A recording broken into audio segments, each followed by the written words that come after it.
මස් අපි ග්‍රේඩ් 10 වල සෑම සතියකම කරන වීක් ටෙස්ට් දෙවෙනි වොලියුම් එකේ පිළිතුරු විවරණය තමයි අපි දැන් අද කතා කරන්න හදන්නේ. හරි. ඒත් මම ඔයාලට මුලින් ස්ක්‍රීන් එකේ ප්‍රශ්න පත්‍රය පෙන්නන්නම්. ඊට පස්සේ ප්‍රශ්න ටික පිළිතුරු කතා කරගෙන යන්න. හරි. මේ තියෙන අපේ වොලියුම් දෙකේ පළවෙනි ප්‍රශ්නය ප්‍රශ්න පත්‍රය නැති අයට පුළුවන් මේක අවශ්‍ය නම් ලියාගන්න නැත්නම් මේක බලාගෙන ඔයාලට උත්තර ලියලා ඊට පස්සේ අපේ වීඩියෝ එකත් එක්ක ඔයාලට පුළුවන් මේ උත්තර චෙක් කරගන්න. ඒතර පේපර් එක අවශ්‍යතාවයක් නැහැ. පළවෙනි ප්‍රශ්නෙන් අහලා තින්නේ ව්‍යාපාර හැම විටම එයට අදාළ පරිසරය පිළිබඳ සැලකිලිමත් විය යුතුයි. ඒ අනුව ව්‍යාපාර පරිසරය තුළින් හඳුනාගත හැකි දෑ සඳහන් කරන්න. එතකොට අපේ සාමාන්‍ය ෆිසිකල් පන්ති අපි මග්ගොන ක්ලාස් එක්සෙල් ආයතනයේ තමයි පවත්වන්නේ. එතකොට ඔන්ලයින් සම්බන්ධ වෙන්න පුළුවන් අය ඉන්නවා නම් අපේ මේකේ thumbnail එකේ තියෙන අංකයට අපිට WhatsApp message එකක් දාලා අපිට ඔබට ඔන්ලයින් සම්බන්ධ වෙන්න පුළුවන්. right. එතකොට ව්‍යාපාර පෙරමිටම තමන්ගේ පරිසරය ගැන සැලකිලිමත් වෙන්න ඕනලු. ඒ අනුව ව්‍යාපාර පරිසරයෙන් හඳුනාගත හැකි දෑ. ඉතින් අපි බොහොම සරලයි. පළවෙනි ප්‍රශ්නයෙන් අහන්නේ ව්‍යාපාර පරිසරයෙන් හඳුනාගත හැකි දෑ සඳහන් කරන්න. ඒක ඊටාම සරල ප්‍රශ්නයක්. හඳුනා ගන්න පුළුවන් කාරණා හතරයිනේ පුතේ. අභ්‍යන්තර පරිසරය අධ්‍යයනය කරොත් අපිට හඳුනා ගන්න පුළුවන් මොනවද? ශක්තියින් හා දුර්වලතා. බාහිර පරිසර අධ්‍යයනය කරොත් අපිට හඳුනා ගන්න පුළුවන් අවස්ථා හා තර්ජන. එන උත්තරේ වෙන්නේ ශක්තියින්, දුර්වලතා, අවස්ථා, තර්ජන. මේ හතරම ලියලා තියෙනවා නම් ලකුණු දෙකක් ඔයාට ලැබෙනවා. ඒ වගේම දෙවන ප්‍රශ්නය මූලික ගිණුම් කරන සමීකරණය සඳහන් කරන්න කියනවා. ඉතින් අපි හැමෝම දන්න දේ. හිමි වත්කම් සමානයි හිමිකම් ධන වග කීම්. හොඳට මතක තියාගන්න. වත්කම් සමානයි ප්‍රාග්ධනයේ ධන වගකීම් කියලා ලිව්වොත් වැරදි ඈ. මූලික සමීකරණය වෙන්නේ වත්කම් සමානයි හිමිකම් ධන වගකීම්. ඒක ලිව්වට ලකුණු 1යි. ඊළඟට තියෙන පුතේ ගානක්. මම මේ ගාන ස්ක්‍රීන් එකේ පෙන්නලා අපි ගාන හදන්න යනවා. මේ තියෙන්නේ 3 සහ 4 ප්‍රශ්න වල දෙකටම අපි උත්තර ලියන්න හදන එකට පහත සඳහන් ගනුදෙනු ගිණුම් කරන සමීකරණ බලපාන ආකාරය දක්වන්න කියලා කියනවා. හරිද? මම 3 සහ 4 ප්‍රශ්න දෙකටම එකපාර උත්තර ලියනවා. ඔන්න ගාන උතන ස්ක්‍රීන් එකේ පේන්න තියෙනවා. මේක තනියම උත්තර ලියන ළමයෙක් ඉන්නවා නම් පළවෙනි තුන්වන ප්‍රශ්නයට ලකුණු 4ක් තියෙනවා. විනාඩි 3ක් වගේ අරන් ඒකට උත්තර ලියන්න පුළුවන්. හතරවන ප්‍රශ්නය අහන්නේ ගිණුම් කරන අයිටම ඉදිරියෙන් ගිණුම් කරන මූලිකාංගය සඳහන් කරන්න. ඒක ලකුණු 5ක ප්‍රශ්නයක්. දුවාට විනාඩි 2ක් වගේ 3ක් වගේ කාලයක් අරගෙන ඔයාලට ඒකට උත්තර ලියන්නත් පුළුවන්. ඊට පස්සේ ඔයාලට පුළුවන් තමන්ගේ ආන්සර් එක චෙක් කරගන්න. මම බෝඩ් එකට යනවා. අපි 3 සහ 4 ප්‍රශ්න වලට අපි එකවර උත්තර ලියන්නයි හදන්නේ.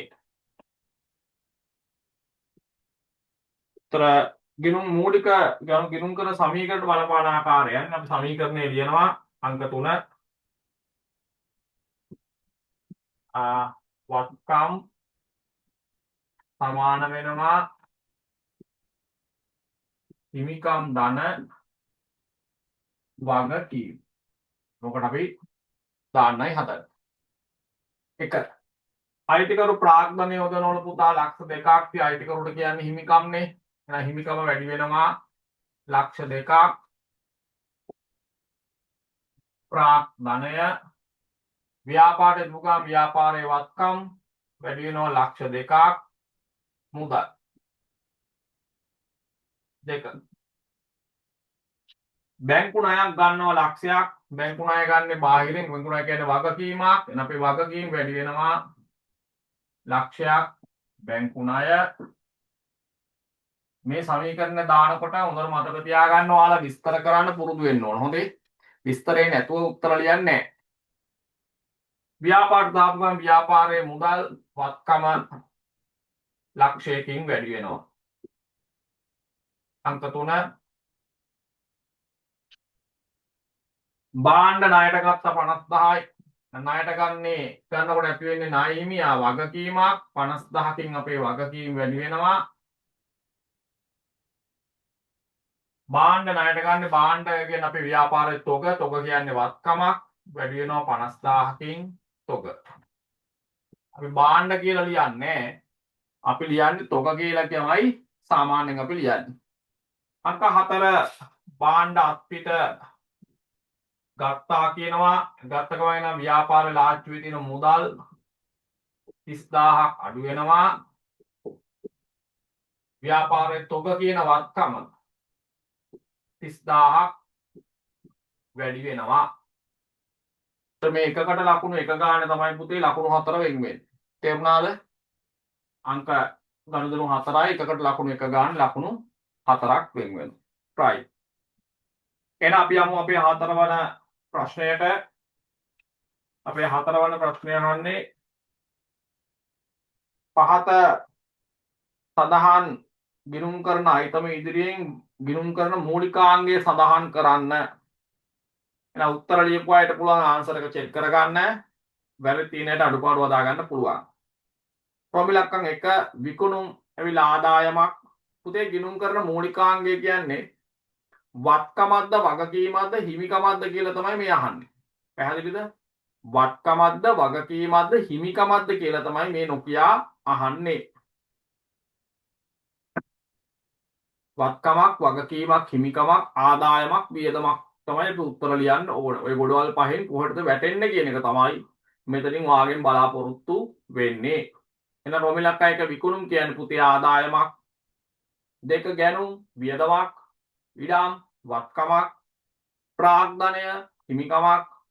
තොගය වත්කමක්. වැටු වියදමක්. 7 දුන් වට්ටම් වියදමක්. 8 ලද වට්ටම් ආදායමක්. 9 ගැනිලි හිමිකමක්. 10 ණය පොලි වියදමක්. එතන ප්‍රමිලක්කම් 10ක් තිබ්බා. එකකට ලකුණු භාගයේ ගාන තමයි ලකුණු 5 ඔයාට වෙන් වෙන්නේ. මම නැවත පේපර් එකේ ස්ක්‍රීන් එකට යනවා. තුරු ප්‍රශ්න පෙන්නන්න ඔයාට.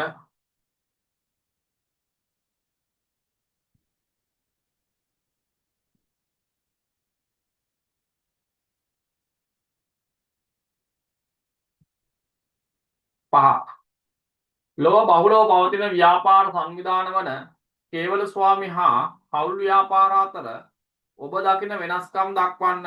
පුතේ වෙනස්කම් කියලා අහුවොත් දෙපැත්තට දාලා උත්තර ලියන්න පුරුදු වෙන්න ඕන. තේරුණාද? වම් අත පැත්තේ ලිව්වා කේවල ස්වාමී, දකුණු පැත්තේ ලිව්වා හවුල් ව්‍යාපාර. මෙන්න මේ උත්තර තියෙනවා නම් නිවැරදි.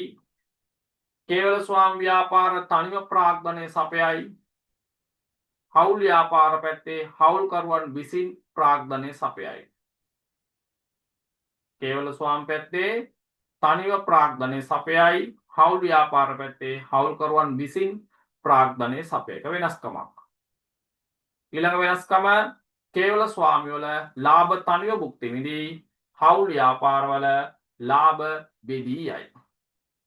ලාභ බෙදී යයි. තව ලියලා තියෙන්න පුළුවන් ඕගොල්ලෝ කේවල ස්වාමී ව්‍යාපාර වල වගකීම තනිව විඳදරයි. හවුල් ව්‍යාපාර වල වගකීම බෙදී යයි. වගකීම් බෙදී යනවා. තව ලියන්න පුළුවන් ඕනනම් කේවල ස්වාමී වල තනිව කළමනාකරණය කරයි. හවුල් ව්‍යාපාර වල සාමූහිකව කළමනාකරණය කරයි. ඒක තමයි වෙනස්කම්. ඒ වෙනස්කම් දෙකක් ලියලා තියෙනවා නම් වට ලකුණු 3ක් ගන්න පුළුවන්. ඊළඟ අපි යනවා අපේ 6 වන ප්‍රශ්නය පේපර් එකේ. ඔය තියෙන ගනුදෙනු 5ක් දීලා මේ සමීකරණයට ඇතුල් කරන්න කියලා තමයි අහන්නේ. ඒතර මේ සමීකරණේ පුතේ දත්ත දාද්දි මතක තියාගන්න ඕන දෙයක් තමයි විස්තරය ලියන්න ඕනේ. මොකද විස්තරය තමයි උඩ සමීකරණේ print වෙලා තියෙන්නේ. වා වටිනාකම තමයි දාන්න ඕන. හැබැයි මතක තියාගන්න ඕන වටිනාකම දානකොට ධන ඍණ සහිතව ඔයා ඉදිරිපත් කළ යුතුයි. right. ඔන්න 6 වෙනි ප්‍රශ්නේ තිබ්බා. මේක ලකුණු 5ක ප්‍රශ්නයක්. ඔයා විනාඩි 3ක් විතර අරන් තනියම උත්තර ලියලා ඊට පස්සේ ඔයාලට පුළුවන් මේක බලන්න. හරි. මම බෝඩ් එකට යනවා ගාන හදන්න ඕනේ හින්දා.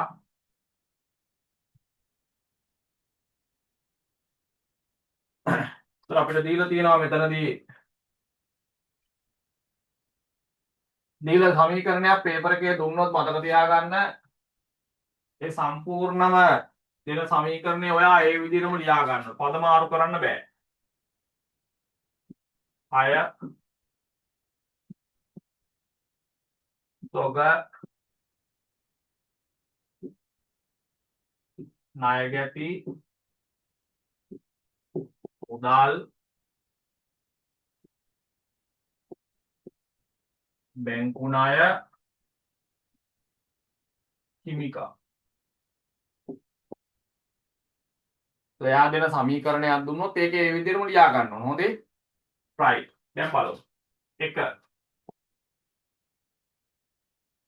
පිරිවැය 10000ක බාන්න 20000කට අත්පිට වික්කම අපේ ළඟ තියෙන තොග අඩු වෙනවනේ 10000ක්. අත්පිට කියන්නේ පුතේ මුදලට වික්කා. එහෙනම් මුදල් ලැබෙනවා 20000ක්.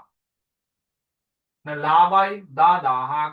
හිමිකම ධන වෙනවා 10000කින්. ලාභ අලාභ ආදායම් වියදම් ඔක්කොම හිමිකම් ගොඩේ තමයි පෙන්නන්නේ. 2 බැංකු ණය ගෙවුවා 20000ක් ගෙවපු ගමන් ලාස්ට්ුවේ මුදල් අඩු වෙනවා 20000ක්. බැංකු ණය කියන වගකීම 20000ක් අඩු වෙනවා.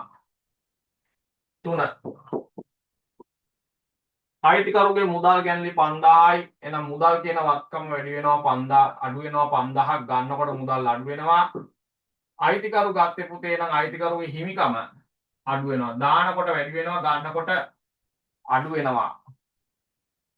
අංක 4 ණය ගැතියන්ගෙන් මුදල් ලැබෙනවා 30000ක්. එන ණය ගැති කියන වත්කම මුදල් දෙනකොට අඩු වෙනවා.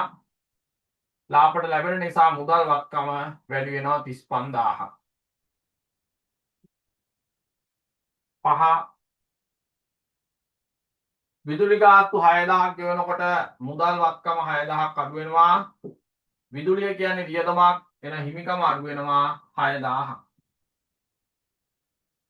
ඔන්න වාර්තා කරන විදිය. ඒතර ගණුදෙනු 5ක් තියෙනවා. ගණුදෙනු 5ක් කියලා කියන්නේ ලකුණු 5ක් ඔයාට ලැබෙනවා. දැන් ඔයා ලකුණු 5 බලන්න. ඒතර මේ ප්‍රශ්න පත්‍රයේ සම්පූර්ණම ලකුණු තිබ්බ 3යි 7යි 12යි 15යි 20ක්. ලකුණු 20ක් තිබ්බා. ඔයා ලකුණු 20න් කීයද කියලා දාගෙන ඒ ලකුණු ප්‍රමාණය 100කට කැල් කරලා බලන්න ප්‍රතිශතයක් විදියට ඔයාගේ ලකුණු කීයද කියලා. ඔයා ලකුණු 15ක් ආවනම් 15 බෙදීම 20 වැඩි කිරීම 100. හැම වෙලේම 80ක percentage එකට උඩින් ඉන්න උත්සාහ කරන්න. එහෙම නැත්නම් ඔයා මේ වීඩියෝ එක බලලා නැවත පාරක් ඒ පේපර් එක තනියම උත්තර ලියලා ආන්සර්ස් චෙක් කරගන්න. ඒක තමයි වඩා හොඳ ඉදිරියට යන්න.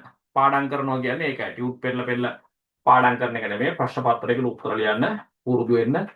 එහෙනම් එතනින් අපේ දෙවැනි වීක් ටෙස්ට් එක අවසන් වෙනවා. ඔයාලට මේකේ PDF එක අවශ්‍ය නම් එහෙම පේපර් එක ඕන නම් වාර්තා දින මට WhatsApp message එකක් දාන්න මම අතට ඔයාලට PDF එක එවන්න. එහෙනම් බයි අපි වීක් ටෙස්ට් 3 වෙනි වොලියුම් එකෙන් හම්බෙමු.